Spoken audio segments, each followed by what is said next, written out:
We'll start ya. Yuk. Assalamualaikum warahmatullahi wabarakatuh. Kami dari kelompok 7. Jadi pada hari ini kita akan melakukan presentasi hasil dari proyek yang sudah kita kerjakan. Jadi di sini ada dua proyek yang kita sudah selesaikan. Yang pertama ada prediksi gaji karyawan dan rekomendasi sistem movie ya, lebih tepatnya. Oke, di sini untuk materi kita pertama ada latar belakang, tujuan proyek, data yang digunakan, dan data reprocessing. Kemudian pada table of contentnya, next, yang yang pertama adalah pemilihan dan penjelasan model, yang kedua hasil pelatihan model, ketiga ada visualisasi dan interpretasi, dan yang terakhir ada kesimpulan. Pada bagian latar belakang akan dijelaskan oleh Rehan Christian. Oke, baik, terima kasih. Uh, apa latar belakang yang kita ambil di sini adalah ingin menyelesaikan ketimpangan dalam distribusi gaji berdasarkan faktor-faktor seperti tingkat pendidikan, pengalaman kerja, jabatan, dan gender. Meskipun faktor-faktor tersebut berpengaruh dalam gaji, perbedaan gaji antara individu dengan latar belakang yang serupa seringkali tidak terindikasi dengan jelas. Boleh di next. Nah, mengapa masalah ini penting banget? Karena pertama itu masalah ini itu menyangkut ketimpangan gaji. Nah, ketimpangan gaji ini itu mempengaruhi motivasi karyawan, retensi, dan kesejahteraan finansial individu. Kesejahteraan dalam gaji dapat menciptakan ketidakadilan di tempat kerja yang pada gilirannya dapat menurunkan produktivitas dan menciptakan ketidakpuasan di kalangan karyawan. Memahami dan mengatasi masalah ini itu membantu menciptakan lingkungan yang lebih kecil, lebih adil, meningkatkan motivasi moral karyawan, memaksimalkan potensi perusahaan dalam jangka panjang. Next. Oke, siapa yang terdampak oleh masalah ini? Yang pertama adalah karyawan. Mereka yang mengalami ketimpangan gaji, terutama berdasarkan pada gender atau jabatan, akan merasa kurang dihargai, yang dapat mempengaruhi motivasi berproduktivitas mereka. Nah, perusahaan itu tidak memperhatikan ketimpangan gaji dapat mengalami penurunan dalam retensi karyawan, reputasi yang buruk, dan produktivitas yang menurun. Lalu yang ketiga adalah pemerintah dan regulasi. Pemerintah itu juga terdampak karena ketimpangan gaji ini menjadi isu sosial yang mempengaruhi kesejahteraan ekonomi secara keseluruhan serta menciptakan kesejahteraan yang lebih besar dalam masyarakat. Industri secara umum ketimpangan ini dapat mempengaruhi sektor-sektor yang memiliki representasi gender yang tidak seimbang, seperti teknologi atau keuangan, di mana pria seringkali memiliki gaji lebih tinggi dibanding wanita meskipun dengan kualifikasi yang serupa. Next. Oke, tujuan proyek ini itu bertujuan untuk menganalisis faktor-faktor yang mempengaruhi gaji karyawan berdasarkan data yang mencakup usia, jenis kelamin, tingkat pendidikan, jabatan, pengalaman kerja, dan gaji. Nah, target akhir model atau sistem itu adalah kita ini membuat model prediksi yang memperkirakan gaji karyawan berdasarkan faktor-faktor yang ada seperti tingkat pendidikan, pengalaman kerja, jabatan, dan usia. Model ini akan membantu perusahaan dalam merencanakan struktur gaji yang lebih efisien dan adil. Lalu juga ada analisis kesenjangan gaji, ini mengidentifikasi analisis kesenjangan gaji seperti berdasarkan gender dan jabatan. Tujuan utamanya adalah untuk memberikan rekomendasi bagi perusahaan tentang bagaimana mengurangi kesenjangan ini, menciptakan kebijakan kompensasi yang lebih setara. Oke, boleh di next. Nah, data yang digunakan ini kita ambil dari Kaggle. Data ini mencakup informasi terkait gaji, karyawan, terhadap faktor-faktor seperti usia, jenis kelamin, tingkat pendidikan, jabatan pekerjaan, dan pengalaman kerja. Dataset ini bersifat private dan disediakan oleh pengguna. Untuk analisis lebih lanjut, yaitu jumlah data dan jenis datanya kita mendapatkan 5.000 baris dan ada 6 fitur yaitu usia, jenis kelamin, tingkat pendidikan, jabatan pekerjaan, pengalaman kerja, dan gaji. Nah, tipe data yang kita pakai itu usia menggunakan float, jenis kelamin menggunakan string yaitu male dan female, terus tingkat pendidikan menggunakan string, contohnya seperti bachelor, master, dan PhD. Lalu ada jabatan pekerjaan menggunakan string, contohnya seperti software engineer, data analis, dan lain-lain. Pengalaman kerja menggunakan float, dan gaji menggunakan float juga. Nah, ini contoh tampilan datanya. Di situ ada umur, gender, education level, job title, years of experience, dan salary-nya. Pra pemrosesan data atau data processing. Yang pertama, kita missing value. Data ini sering mengandung nilai yang hilang atau yang dapat mempengaruhi hasil analisis. Ada dua cara, yaitu imputasi, yaitu mengisi nilai yang hilang dengan estimasi atau nilai tertentu, misalnya rata-rata, median, atau modus. Yang kedua itu ada penghapusan. Menghapus baris atau kolom yang mengandung nilai yang hilang jika jumlahnya sedikit. Nah, yang kedua itu ada outliers. Outliers adalah data yang berada jauh dari distribusi normal dan bisa mempengaruhi model. Penanganan outliers dapat dilakukan dengan 3 cara, yaitu menghapus outliers jika outliers tidak relevan. Terus yang kedua ada mengganti outliers, mengganti nilai outliers dengan nilai yang lebih wajar. Dan yang ketiga, transformasi data menggunakan teknik seperti log transformation untuk mengurangi dampak outliers. Lanjutnya, Mahe. Selanjutnya ada data processing di bagian transformasi data, normalisasi, dan encoding. Normalisasi adalah teknik untuk mengubah data menjadi rentang tertentu, seperti 01 atau -1,1. Berguna saat data memiliki unit yang berbeda atau skala yang tidak seragam. Contoh dari data ini yaitu min-max calling, yang merubah nilai-nilai ke dalam interval tertentu. Selanjutnya ada encoding. Encoding digunakan untuk mengubah variabel kategori nama menjadi angka agar bisa diproses oleh algoritma machine learning. Contohnya yaitu mencakup one-hot encoding, mengubah kategori menjadi kolom biner 1 atau 0. Label encoding mengubah kategori menjadi angka yang terurut. Next. Selanjutnya ada split data, train, test, split. Memisahkan data menjadi dua bagian, data pelatihan dan data pengujian. Proposisi yang digunakan pada umumnya yaitu 80% untuk pelatihan dan 20% untuk pengujian. Tujuannya untuk melatih model dengan data pelatihan dan menguji keakuratannya pada data yang belum terlihat. Pemilihan data dan penjelasan model. Decision Tree Regressor. Decision Tree bisa menangani data numerik dan kategorikal dengan baik setelah dilakukan pre-processing. Data ini cocok karena data ini mencakup fitur numerik seperti usia dan pengalaman kerja, serta memiliki fitur yang mencakup kategorikal seperti jenis kelamin dan tingkat pendidikan. Kelebihan utama dari model ini yaitu model ini dapat menangani hubungan nonlinear antara fitur dan gaji, dan kekurangannya dapat cenderung overfit jika tidak dipangkas dengan baik. Linear regression. Linear regression akan memberikan hubungan linear antara fitur dan target. Jika hubungan antara fitur dan gaji cukup linear, model ini bisa sangat efektif. Kelebihan dari model ini yaitu cepat dan mudah diinterpretasikan. Kekurangannya yaitu tidak efektif jika hubungan antara fitur dan gaji sangat nonlinear. Hasil pelatihan model dari data tersebut yaitu ada MAE, MSE, RMSE, dan R kuadrat. Untuk MAE tersendiri yaitu mengukur rata-rata dari selisih absolut antara nilai prediksi dan nilai sebenarnya. MAE memberikan gambaran tentang kesalahan rata-rata model dalam satuan yang sama dengan data tersebut. Dan di rumusnya itu MAE 1/n dan sesuai dengan foto tersebut, dan MSE-nya tersendiri yaitu mengukur rata-rata dari kuadrat selisih antara nilai prediksi dan nilai sebenarnya. Metrik ini lebih sensitif terhadap outlier dibandingkan MAE. Dan RMSE-nya tersebut yaitu akar kuadrat dari MSE, di mana RMSE-nya itu adalah bagian dari si MSE-nya tersebut, di mana dengan RMSE-nya tersebut memberikan interpretasi yang lebih mudah dalam unit yang sama dengan target gaji. RMSE menunjukkan seberapa besar kesalahan model dalam hal prediksi.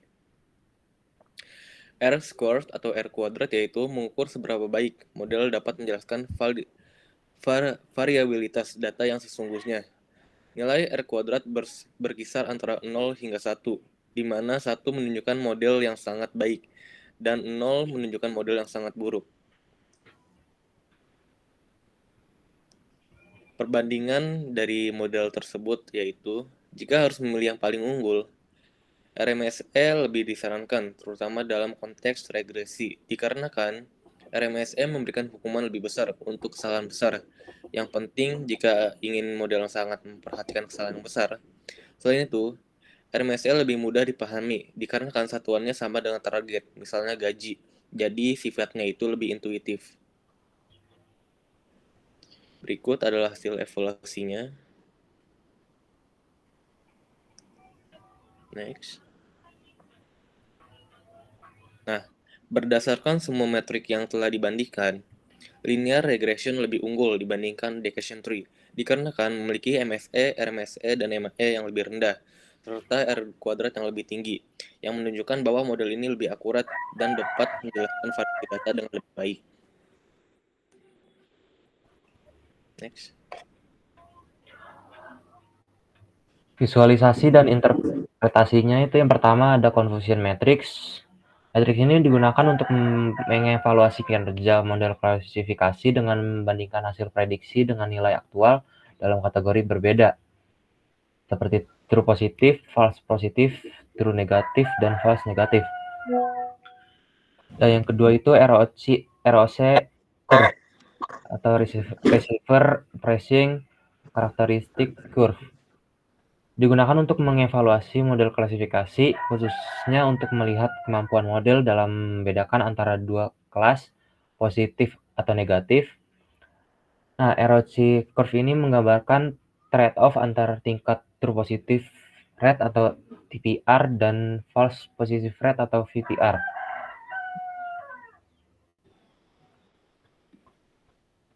Nah, ini adalah prediksi versus gaji aktual. Scatter plot ini menunjukkan seberapa baik prediksi gaji sesuai dengan data aktual. Garis merah putus-putus mewakili prediksi yang sempurna. Nah, yang kedua, pentingnya fitur ini yaitu diagram batang ini menggambarkan sejauh mana masing-masing fitur, usia, jenis kelamin, tingkat pendidikan, dan pengalaman kerja berkontribusi dalam prediksi gaji. Nah, seperti ini hasilnya. Baik, dari kesimpulannya, berdasarkan analisis data yang mencakup usia, pengalaman kerja, dan gaji, serta hasil evaluasi model yang telah dilakukan, model linear regresi terbukti lebih unggul dibandingkan dengan decision tree dalam memprediksi gaji. Hal ini disebabkan oleh nilai metrik evaluasi yang lebih baik daripada linear regresi.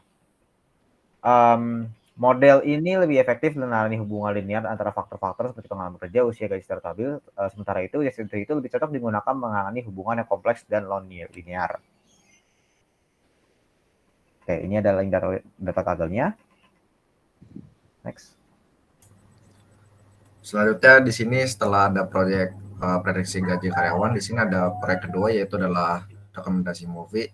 Yang pertama ini ada latar belakangnya. Nah, di sini apa yang ingin kita selesaikan masalahnya adalah karena banyaknya pilihan film yang ada sering kali membuat pengguna merasa bingung dalam memilih film yang sesuai dengan preferensi mereka. Lalu, mengapa masalah ini penting? Kita di sini menyederhanakan proses pemilihan film dapat meningkatkan pengalaman pengguna dan mempercepat waktu yang dihabiskan untuk menemukan film yang tepat. Dan siapa yang akan terdampak oleh masalah ini? Tentu saja adalah pengguna layanan streaming seperti Netflix, Hulu, atau platform serupa yang sering merasa kebingungan dalam memilih film yang ingin ditonton. Next. Lalu di sini ada tujuannya. Tujuan dari proyek ini adalah untuk mengembangkan sebuah sistem rekomendasi film yang dapat membantu pengguna layanan streaming dalam memilih film yang sesuai dengan preferensi mereka. Dengan menggunakan algoritma yang cerdas, sistem ini bertujuan untuk menyederhanakan proses memilih film sehingga pengguna dapat lebih cepat menemukan film yang tepat, meningkatkan pengalaman penonton, dan mengurangi kebingungannya dalam memilih film di berbagai platform streaming. Next. Dan di sini apa aja data yang kita gunakan? Yang pertama itu sumber data kita dari menggunakan data pengguna Dan dari user data item, nama film dan genre, serta data interaksi yang isinya itu ada user ID, item ID, dan rating. Nah, data ini dibagi menjadi training data dan testing data melalui file seperti format UA base, UA test, dan UB base, dan UB test yang digunakan untuk melatih dan menguji model rekomendasi dalam memprediksi rating pengguna terhadap item yang belum diberi rating. Selain itu, pemisahan antara training dan testing data penting untuk menghindari overfitting. Lalu jumlah dan jenis data. Jumlah baris itu ada jumlah pengguna, item, dan interaksi yang ada dalam dataset. Misalnya 100.000 baris atau lebih. Jumlah fitur ini ada 6, yaitu ada user ID, item ID, rating, genre, occupation, dan item name. Dan jenis-jenis data itu ada user ID dengan tipe data numerik, dan item ID tipe data numerik, rating tipe data numerik menggunakan float, dan genre tipe data yang menggunakan categorical string. Misalnya seperti action, komedi, drama, dan lain-lain. Dan ada nama item, tipe datanya ini categorical string, nama item misalnya nama film. Next. Dan ini adalah contoh tampilan datanya. Di sini ada 4 data. Dari kiri atas tuh ada data rating film, dan kanan itu ada film terpopuler. Kiri bawah ada genre filmnya, dan kanan bawah ada seperti korelasi antar genre. Next. Dan di data preprocessing, yang pertama tuh memuat data dari data pengguna, rating, dan film dimuat ke dalam data frame pandas. Nah, ini adalah langkah pertama untuk mempersiapkan data yang akan digunakan dalam model rekomendasi. Yang kedua, data genre akan diekstrak melalui TF-IDF atau bisa disebut term frekuensi inverse dokumen frekuensi. Ini digunakan untuk mengubah data genre yang diekstrak menjadi matriks numerik. Dengan menggunakan TF-IDF transformer, sistem ini menghitung skor untuk setiap genre yang memungkinkan pengukuran pentingnya genre tertentu dalam sebuah film. Hasilnya adalah matriks TF-IDF yang mewakili pentingnya genre dalam setiap film. Next. Selanjutnya akan dibacakan oleh Fajar. Oke, jadi pada bagian pemilihan dan penjelasan model, jadi pada project rekomendasi sistem movie ini, model utama yang kita gunakan adalah Ridge Regression yang dipadukan dengan teknik TF-IDF untuk mengubah data genre film ini jadi fitur numerik yang dapat digunakan oleh model. Jadi pada setiap pengguna dilatih buat memakai Ridge Regression untuk memprediksi rating yang akan digunakan atau diberikan pada item berdasarkan genre film yang telah mereka beri rating sebelumnya. Oke, jadi model ini tuh kemudian akan dievaluasi dengan menghitung RMSE untuk mengukur kesalahan prediksi pada data pelatihan dan pengujian. TF-IDF ini digunakan untuk memberikan bobot pada genre film, sementara untuk Ridge Regression itu untuk membantu membuat prediksi rating yang lebih stabil dan akurat. Model ini juga kemudian akan digunakan untuk memberikan rekomendasi kepada pengguna berdasarkan pola referensi yang telah dipelajari. Next. Pada bagian proses pelatihan modelnya, pertama kita mempersiapkan data. Jadi data pengguna, ada data pengguna, rating, dan film diproses untuk mengekstrak fitur genre film menggunakan TF-IDF. Yang kedua, pelatihan model. Ridge Regression itu digunakan untuk melatih model dengan menggunakan fitur genre dan rating sebagai target. Kemudian ada evaluasi model. Jadi model diuji menggunakan data uji dan akurasi diukur menggunakan root mean square error atau RMSE. Next. Nah, ini ada hasil pelatihan modelnya. Jadi model ini dievaluasi dengan menghitung root mean square error pada data uji. Jadi dia semakin rendah nilai RMSI-nya, semakin baik performa model dalam prediksi rating yang diberikan oleh pengguna. Hasilnya itu menunjukkan bahwa model berhasil memprediksi rating film dengan akurasi yang dapat diukur dengan RMSE. Pada gambar di bawah ini adalah itu adalah gambarannya. Next. Nah, jadi kesimpulannya pelatihan model rekomendasi film ini menggunakan ridge regression dan TF-IDF berhasil memberikan rekomendasi yang dapat diprediksi berdasarkan genre atau rating pengguna. Dan model ini juga memiliki potensi untuk digunakan dalam sistem rekomendasi film yang lebih baik dan lebih personal. Next. Kemudian ada visualisasi dan interpretasi. Jadi untuk visualisasinya kita di sini ada pertama distribusi rating film, kemudian ada top 20 film terpopuler, ketiga ada distribusi genre film, dan heatmap korelasi antar genre. Ini tidak jauh berbeda dengan contoh outputnya yang sudah tadi ditampilkan. Next. Kemudian untuk interpretasinya, jadi interpretasi dari visualisasi ini memberikan gambaran tentang perilaku pengguna dan karakteristik film. Distribusi rating juga menunjukkan sebagian besar pengguna memberikan rating dalam rentang tertentu, sementara grafik top 20 film terpopuler itu menggunakan film-film yang paling banyak dinilai.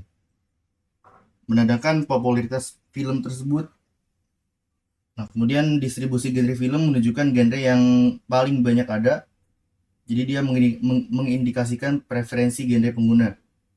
Kemudian untuk heat map korelasinya itu menggambarkan hubungan antar genre. Jadi dia menunjukkan apakah pengguna lebih suka genre yang mirip atau beragam. Jadi kesimpulannya secara keseluruhan visualisasi ini membantu memahami pola dan tren yang ada untuk meningkatkan akurasi dan sistem rekomendasi. Next. Oke, ini ada gambaran untuk interpretasinya. Next. Oke, kesimpulannya proyek ini ya tujuannya tuh untuk mengembangkan sistem rekomendasi film menggunakan ridge regression dan TF-IDF. Itu untuk membantu pengguna layanan streaming memilih film yang lebih sesuai dengan preferensi mereka. Data yang digunakan juga meliputi informasi pengguna, rating, dan genre film yang diproses untuk menghasilkan fitur genre dalam bentuk matrix numerik.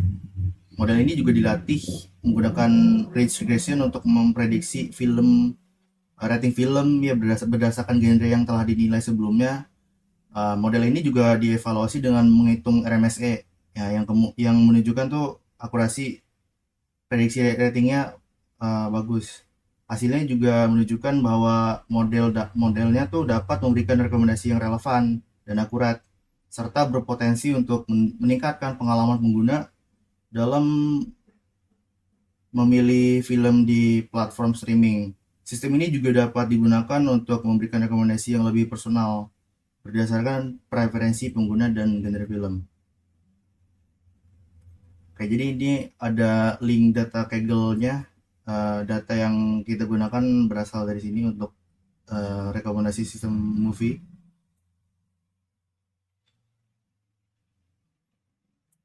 Oke, untuk kontribusi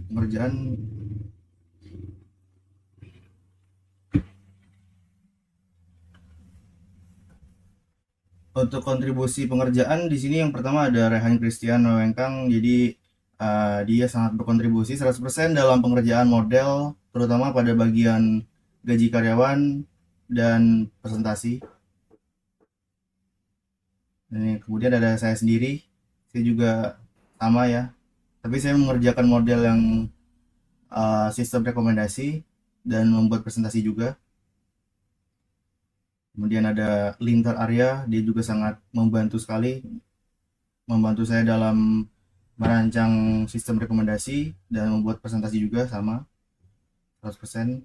Kemudian ada Araya Mahesa, dia membantu Rehan Christian dalam mengerjakan presentasi dan gaji karyawan. Dan terakhir ada Zidan Tirta Nugraha. Dia 100% mengerjakan model dan membuat presentasi. Oke, jadi sekian dari presentasi yang sudah kami bawakan. Kurang lebih mohon maaf. Wassalamualaikum warahmatullahi wabarakatuh.